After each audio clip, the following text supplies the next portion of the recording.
Well, today on the channel, I am just going to give you a hodgepodge of updates. One of them being the beginnings of the gallery wall here that my friend John is going to come over and help me with.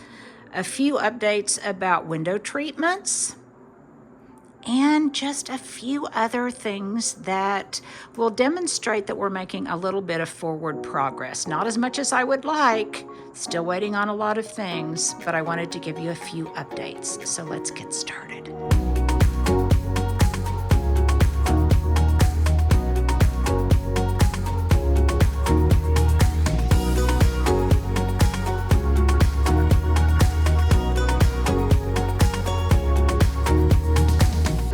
One of the things that came up in the list of stuff was the use of this room. And from that first video, we sort of talked about it, but we didn't really come in here. So I think people were curious and it was kind of mysterious, what's happening out there. So a lot of suggestions came in for not using it as a living room. Right. Which is a great idea, and I've done that in people's homes and it's very successful. But I would kind of explain what your thought is about the room itself and why you want it to be a sitting area. Well, for me, it's not even a living room, it's a parlor. Yes. Well, the size is that. The size is of a parlor, and it would make a beautiful dining room. It would. But I do think, to me, it's a little bit odd that your front door comes into a dining room.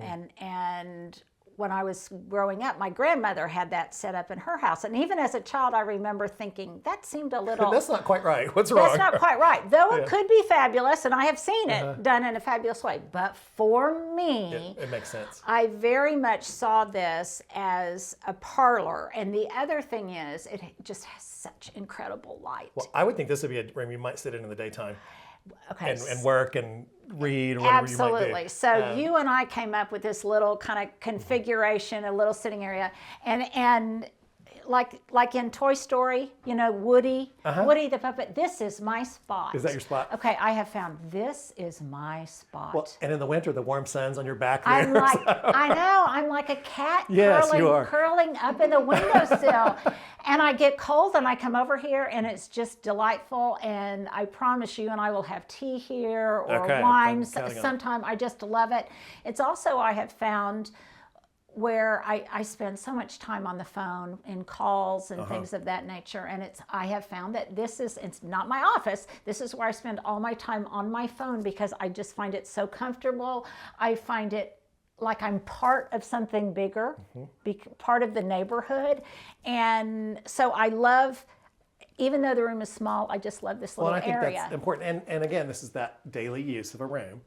And you're going to use it daily in that way. Right. And you're how not often? Use it once or twice as a dining room. Exactly. So that makes sense. And I really do think, the dining room thing would work. But the way this is laid out, when you walk into the house, it feels nice to have a sitting area here and then to have a table there, and kitchen. It would almost be like dining room. Right, it would be. It would be a little weird. And I think this is not too far from the kitchen for people to be sitting, even if you are entertaining, 8 people. Yeah. You'll still be part of the fun. Yeah. So I think it works for that. And then at some point down the line, we do love this. So I think we're going to make the room work around this setup over here, which is the table. Which is an accident. Right, but it's perfect. Yeah. So we'll talk some point about furniture arrangement and figure that out. And I know you have some ideas for a piece of furniture for in here. Yeah, yes. And then one of the things too that came up in the conversations was a sense of scale in houses.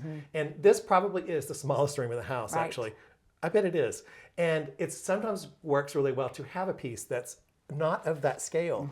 And you brilliantly placed this sideboard over here. Kind of massive sideboard. Which also creates balance to the fireplace. The color of the wood's similar. They're all, it just really works. So my goal for you is to kind of try to keep this room a little bit open in here when you walk in the front door. I don't want you just to cut it off with a big sofa or something back here. So more on that later. Yeah. Yes, more to come on that. I have some work to do yet. You do have some work to do. You know what makes me happiest about this room, though? What's that? It's these unexpected little things. And if you guys have recently moved or are about to, these are the things I'm really trying to be mindful and cognizant of. Because in our other house, my husband had his chair. We call it the dad chair. You were sitting in I got to sit in the You dad got to chair. sit in the throne, the dad chair. And whenever my husband was at home in that house, he was in that chair. That was his spot. He was always in that chair. In this house, I have noticed he moves from room to room and has multiple spots based on the light. Like we just are drawn to you're both to the light. Exploring your cat tendencies, I think. Cat tendencies. But this morning, he got up earlier than I did. We've only spent a few nights in this house. He got up earlier than I did. And I just naturally thought he would be in his dad chair by the fire where he always was at home. No. He was in here. He's been in here. And I said, oh, you're in the parlor. And he said, yes. And I said, so deconstruct that for me. Why are you here? And he said, because there's that brilliant sunlight that's starting to come winter southern sun is just great. And I can see as the sun comes up, the trees are illuminated. I see people, we're all about being part of the neighborhood. Right. And he said, I see people going by, starting their day. And he said, and it just makes me happy. And I thought, oh, wow.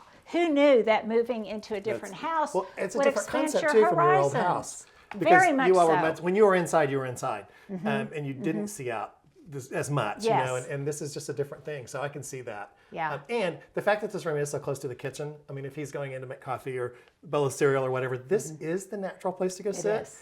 And so that's just great. I think you'll use this room far more than you did your other living room. Yeah, I always kind of anticipated that I would be using this room and my husband would be using the back.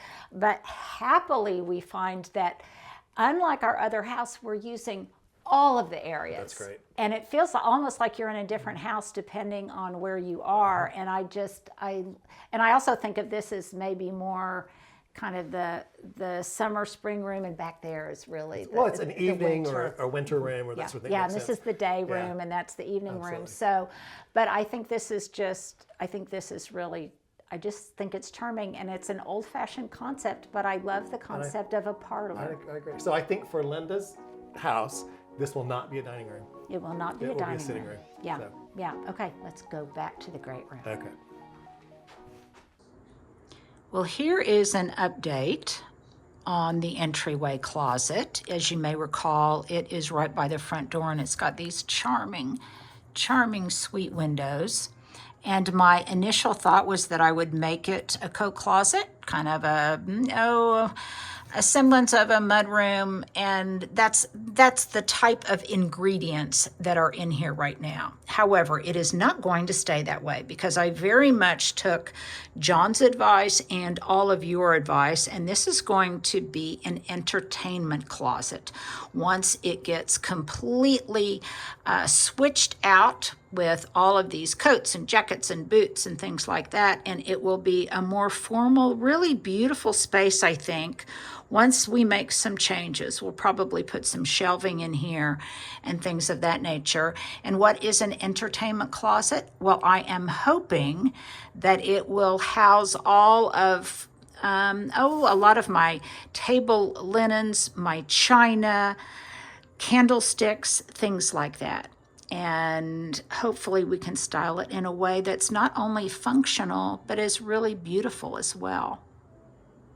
Now, another update, you can see all of these boxes on the floor.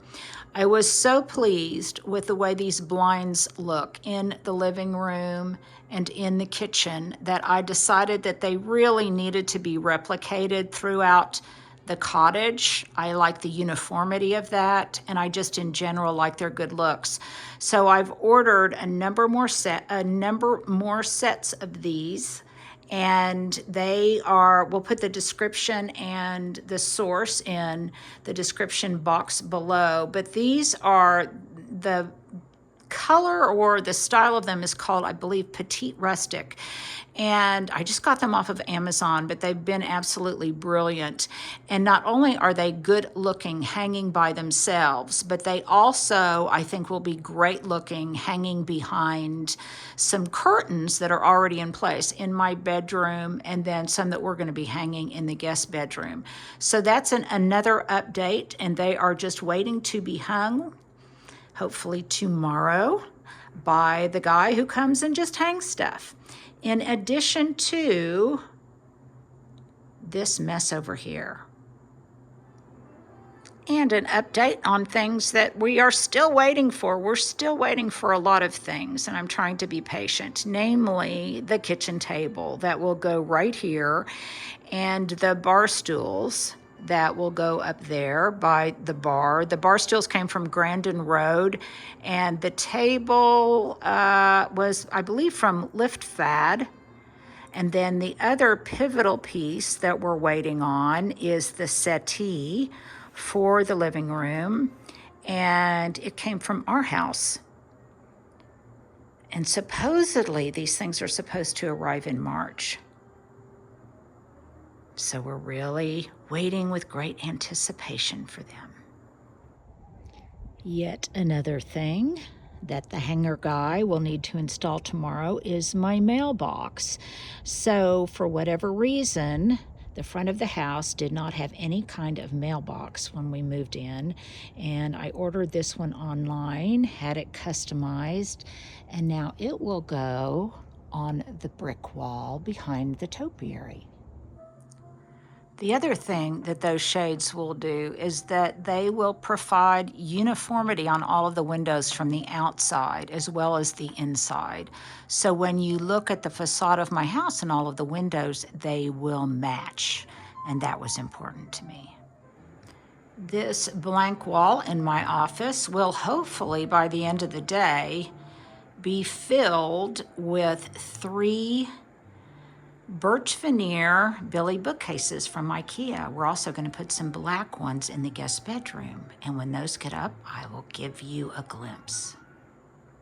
So here is a before video of the guest bedroom, looking very, very blank and kind of boring. But this is where 2 black IKEA bookcases will live on either side of the bed, and it will really give some visual weight to that area. And then these windows will also be decked out in those shades, and also with some drapes that will go in front of the shades. One of the things I have been most anxious to get done is the gallery wall in the great room surrounding the TV. If for no other reason than I am very ready to get all of these maps, these photographs and everything off of the floor and into place, because it's kind of hard to visualize what things will look like with all of them just kind of scattered about. So my friend John is coming over today, and we're going to be organizing, reorganizing, figuring out where what needs to go. There are some things that need new glass, but nevertheless we can put placeholders there. Somebody's coming over tomorrow to help me actually hang some of these things. That paper is the TV, and I imagine that, I don't know, I'm not sure how John's going to do this. He has a methodology. I don't know if that's with templates or what. And then I want a cohesive look, but I don't want it to be boring. So here is my question of the day. Do you think it is attractive to include other elements, other things that are not maps, as long as they have the same kind of earthy or, I guess, travel-y vibe to them? That's something that I'm thinking about. And some of them I just think maybe they look too modern or maybe too bright. For example, I love that Oklahoma frame there, but does it look too stark in comparison to the parchment colored of the backgrounds and most of the other things? So that's one of the things we're going to be working on today. So as a reminder, this is the wall in the great room that is going to host the gallery wall. And you can see there is quite a bit of wall space. So I am ready to fill it, and don't judge anything, because nothing is in its final resting place. Nothing has been styled. Things are just stacked everywhere. You can see books on the floor.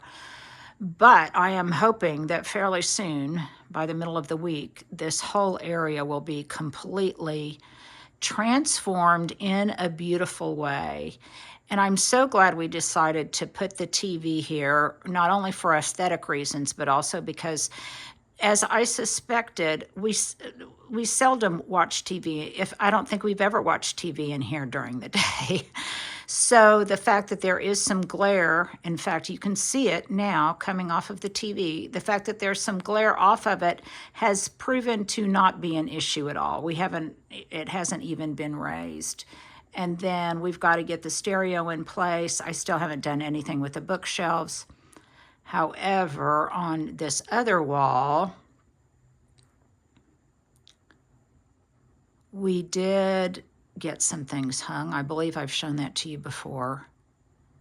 And there are more things that will go on top of these bookcases. Let me shift a little bit. You can kind of see with a greater detail what's in there. And then the casement windows have been ordered. And pretty soon we're just going to be, well, we already are. We're just in a waiting mode for things that we have ordered to come in. The back is still a mess, but it's cold out today, so that we'll just have to wait until it warms up some. Patience is the hardest part, as you all well know. But we continue to love the bookcases over here. And once we get the great wall in the great room hung, I will definitely show it to you. And then there will very much be enough cold weather left where we can enjoy the finished room with a fire lit in the fireplace.